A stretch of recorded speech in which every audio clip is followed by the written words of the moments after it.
Salut à tous, c'est Shoten et aujourd'hui on se retrouve sur la radio Pokémon pour ma deuxième chronique Dériva Shoten sur les produits dérivés de Pokémon, mais cette fois c'est une présentation de fangame. C'est parti. Pour cette chronique nous allons parler d'un fangame très connu par la communauté. Il s'agit bien évidemment de Pokémon version Gem. Quoi? Tu ne connais pas Pokémon Gem? Bon, ne t'inquiète pas, je vais t'en dire un peu plus. Pokémon version Gem, qu'est-ce que c'est? Pokémon version Gem est un projet distribué totalement gratuitement par des fans de la série.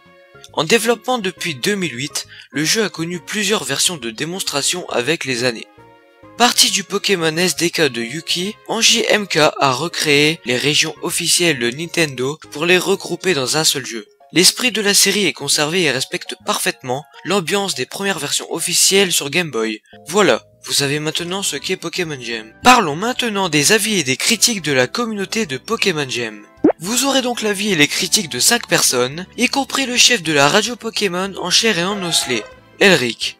Comme vous le voyez à l'écran, un sondage a été créé sur un site, 3 personnes y ont participé, ces 3 personnes ont voté 14 sur 20, cela fait une bonne moyenne. Et d'après ces personnes, ce fangame n'est pas encore à la perfection. Maintenant, lisons ensemble les avis et les critiques de ces 3 personnes. Commençons par l'avis 1. Je commencerai par gros potentiel, mais vraiment, si les développeurs continuent de faire des mises à jour, ça peut devenir le meilleur jeu Pokémon jamais fait. Mais, pour l'instant, je ne peux pas mettre de note au-dessus. Je sais bien que c'est une version bêta, mais je note comme si le jeu était quasi fini. Il y a pour l'instant plusieurs défauts, dont certains vraiment lourds à savoir. Toutes les zones ne sont pas finies, mais ça viendra avec les mises à jour et au final, c'est pas si gênant. Certaines parties de l'histoire et quêtes ne sont pas finies, et ça par contre c'est un poil agaçant. Je commence des quêtes, récupère des objets, mais au final ça s'arrête d'un coup parce que ça n'a pas encore été intégré. La progression est, selon moi, et par rapport à mon ressenti, catastrophique. Je finis souvent sans argent, avec pour unique combat à ma portée, et pour seul dresseur qui veuille bien se battre, le mec du centre Pokémon qui n'a pas d'argent. Les quêtes sont également quasi obligatoires pour avancer, sauf que dans une grotte interminable sans repousse, sans corps de sortie, que je n'ai donc pas pu acheter, avec des Pokémon au même niveau que les Pokémon sauvages qui se font buter au bout de 2-3 combats, qui donc perdent tout leur XP qui ne progressent jamais, parfois c'est vraiment lourd. Mais bon, vivement la prochaine mise à jour.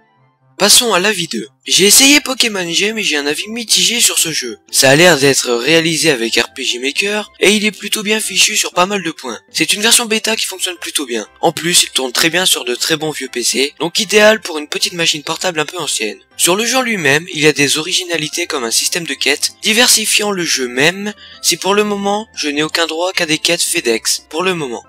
Le plus gros de ce Pokémon, c'est l'extension de zone. On peut davantage explorer contrairement aux régions d'origine qui étaient un peu limitées dans leurs jeux respectifs.